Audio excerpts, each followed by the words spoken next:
Hey everyone, Wendy Kohler here, coming at you with an oil today that I think many people are in need of. I'm going to discuss with you the emotional benefits and uses of cedarwood essential oil. This oil right now, I think a lot of people are in need of because we're trying to create and we're missing connection. We're feeling disconnected from our humanity, disconnected from our community. We are feeling maybe lonely, and this oil can help to work through those emotions. So cedarwood essential oil, not only, normally when I talk about the physical properties, I'm talking about hair health.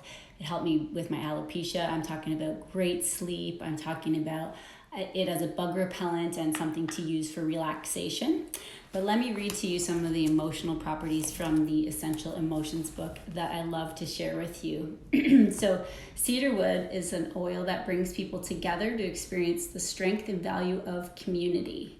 It supports individuals in seeing that they are not alone and that life is a shared experience. Cedarwood assists in opening awareness of individuals to the support system that is already available to them, even if we're not seeing them right now. This could be family or friends.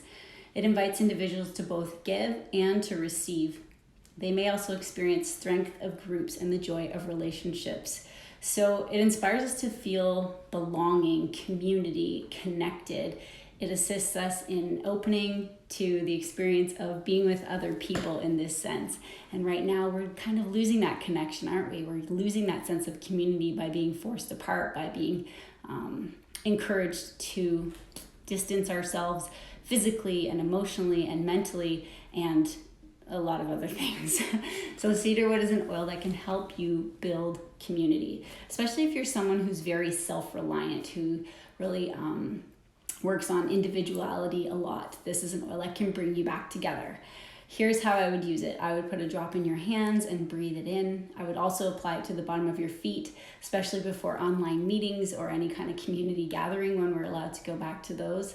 So this is a really beautiful oil to incorporate into your morning routine, into your evening routine, to put in your diffuser. And it's a beautiful oil just to create that connection in your heart and align you with your community. So again, that is cedarwood essential oil, the emotional uses and properties of this beautiful, beautiful oil. I hope you enjoyed, and if you did, please feel free to share.